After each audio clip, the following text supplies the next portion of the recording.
Hey, what's going on, everyone? Welcome back to the CRT channel. Thanks for checking in on us. This video is not going to be the boys finishing the spool and putting the spool in. That's going to be the next video. I was the day I filmed that, and we were I had the boys, Lucas and Devin, putting the spool in the rear end for Mr. Haney. Was my 32nd wedding anniversary. So I had to bring home dinner as promised. And we would have stayed and thrashed and got it done, but I said we had to stop and finish it another day. So I went home and celebrated my 32nd wedding anniversary to Elaine. We got married in 1990, and we started dating in 1984. So I was just 1 year out of high school. Elaine was 2 years out of high school when we met, started dating. So anyways, I had to go do that. And so the rear end is not finished. We have to set the carrier in the housing, set the backlash, put it in the truck. The boys have already got the new tires mounted. I got some Hoosier Quick Times. The flat tire that we had was just a tube blowout. How it happened when we blew the rear end at the same time, I have no idea, but that's how it went down. So as we were taking down the tires and looking at them, I noticed the sidewalls had some dry rot, and those tires and rims and tubes came off my Coronet. They have to be 15 years old. So I'm like, I'm not going to take the chance. I put one brand new tube in the first time I blew it earlier in the season, and now we blew the second one, so now I got two brand new tubes. I decided to put the Hoosier Quick Times on there and take off the slicks. They're a little bit narrower. I didn't know that Hoosier has one set of measuring dimensions for their slicks and another set for their Quick Times. I thought I was buying a 13.5-inch wide tire, which it only measures 12. But that's okay, because I have, or 11.5. I have an 11.5-inch tire on a 13-inch rim. So it's really going to lay down a good pattern. So anyways, that video is going to be up either midweek or next Sunday. Today's Sunday, which is 9/11, this is upstairs in my shop, and it's like a little party room. I got a pool table, jukebox, a video games monitor system over there, a tabletop version that plays 50 or so of the video games from the 80s. Over there's a dartboard, there's TV, popcorn machine. I'm sitting at the bar, and it's still decorated from Christmas. This is the first time I kind of been up here since Christmas time, and there's still Merry Christmas and tinsel and stuff on September 11th, 9/11. It just shows you I don't get up here enough, working too much, the story of my life. I'm going to tell you guys about a little field trip me and Devin went on yesterday, and I had to deliver a transmission for a customer, and if I would have known it would have been so much fun and somewhat automotive educational, I probably would have brought my camera, but I didn't. So I did take a bunch of pictures, and I'm going to show you and just give you a quick rundown, tell you what we did when we were there. I had a customer who now I considered a bud, man. We had so much fun there. Brandon's his name, and I gotta get his last name correct. It almost wants to come out to sound like buzzard, but it's Buzzard, B-U-S-S-A-R-D, so Buzzard. And I don't know if the D is silent or Buzzar, but we're just gonna call him Brandon. He has a great automotive shop and performance shop in Warsaw, Indiana, which just so happens to be the town where my best and oldest friend lives, Chris Schneider. So when we went down there, we were going to kill a few birds with one stone. I was going to take a transmission to Brandon's shop, pick up the core, which I rarely do, so don't ask me if I deliver, because I don't. I only really went down there because my best friend Chris, he bought a Dodge truck, and he bought a Dodge truck with a blown trans. It's an 05 Ram 4-door extended cam with a gas motor. So I went down there with my dually and an open trailer to bring it back.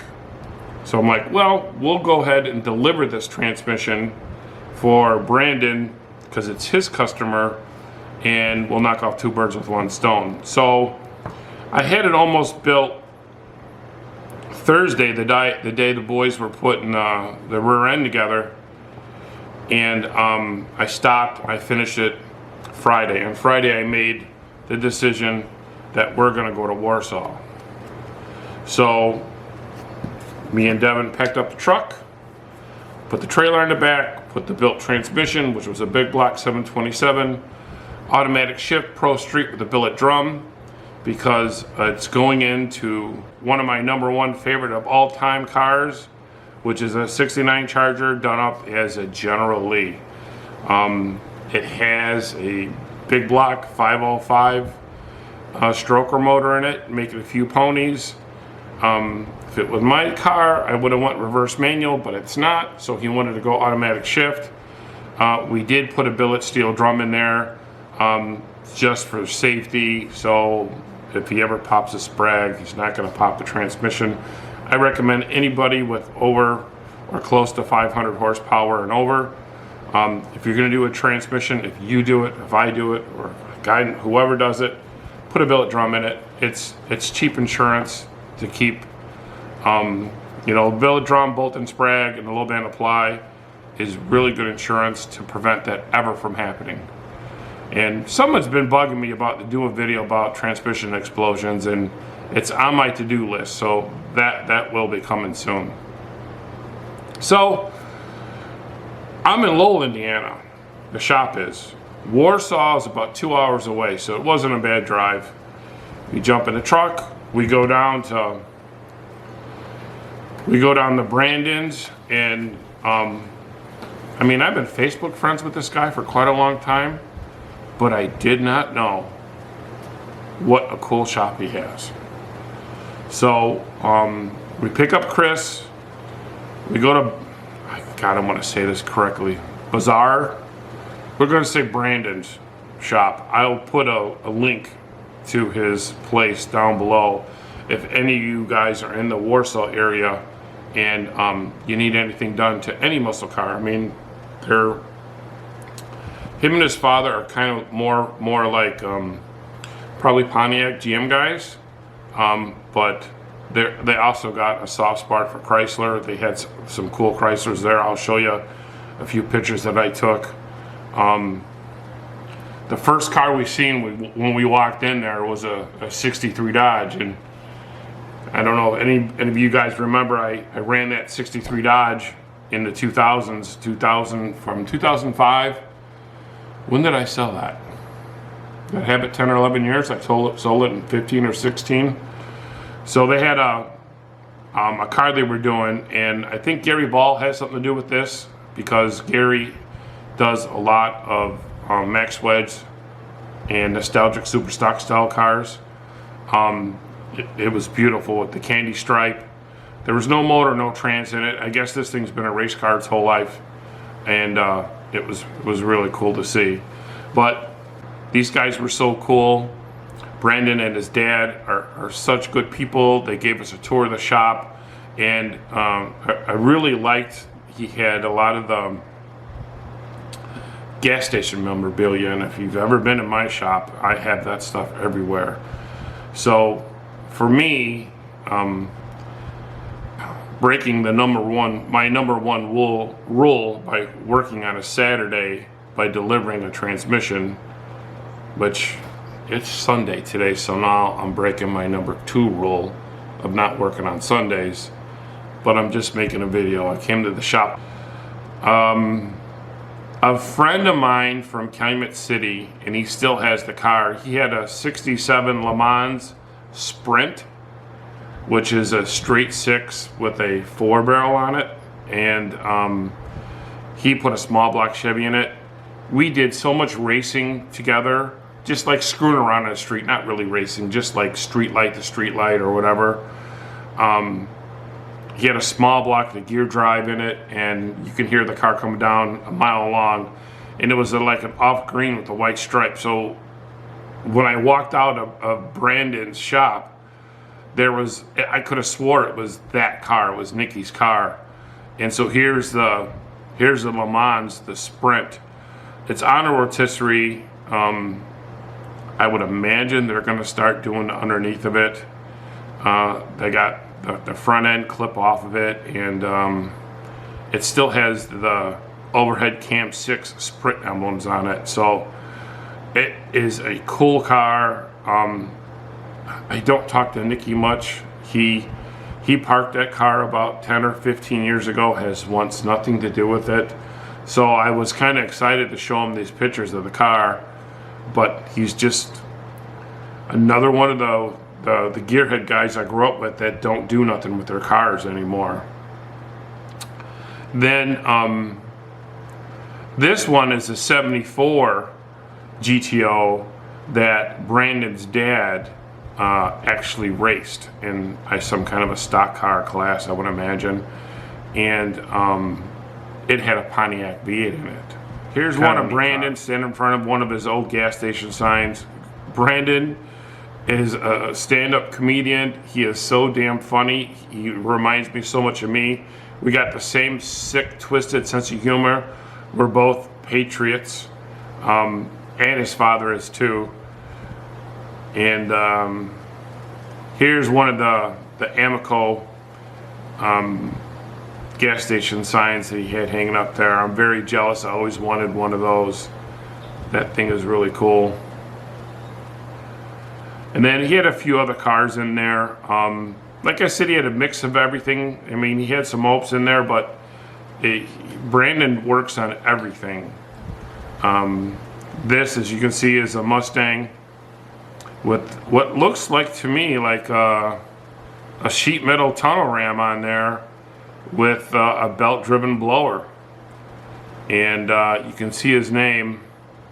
He must have built that motor because his name is on the valve cover. Buzzard. Man, I hope I'm saying that right. It's not Buzzard because it's not Z, it's Bus. Buzzard is Brandon's last name. And then this it's a 77 Trans Am that Brandon's father bought brand new. He's the original owner of it, and he still got it. T-top automatic car.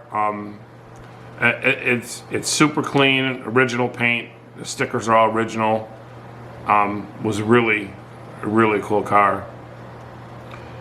And this is just one of the walls. I took this picture because he's got the germ-free hand wiper there on the wall, and I have almost the exact same one downstairs in my shop, so I thought that was quite funny.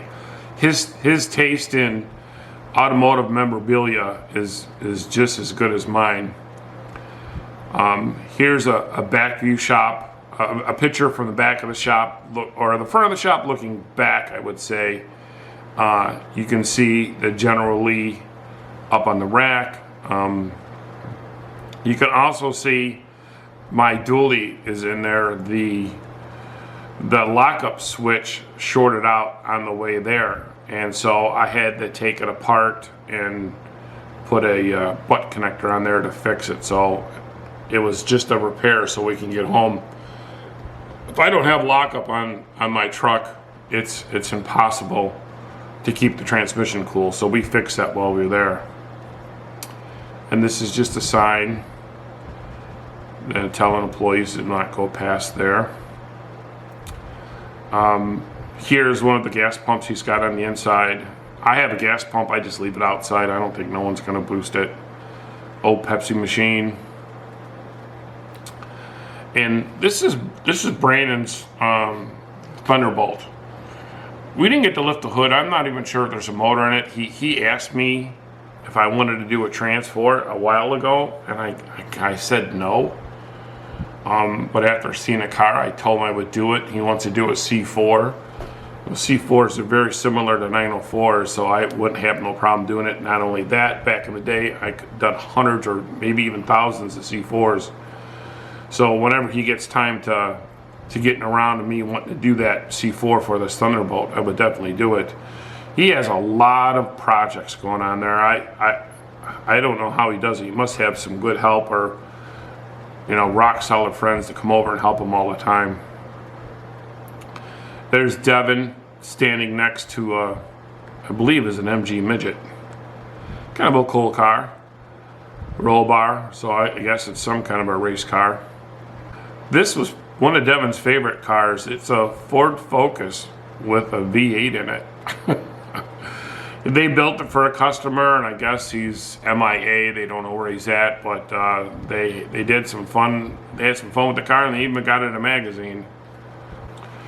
And this is a small block Chevy that Brandon was building. It looks like it's almost done. I'm not sure the cubic inch or nothing, but he does really good work. So if any of you guys in that area and you need anything done to any kind of a muscle car, give Brandon a call. He's a super nice guy.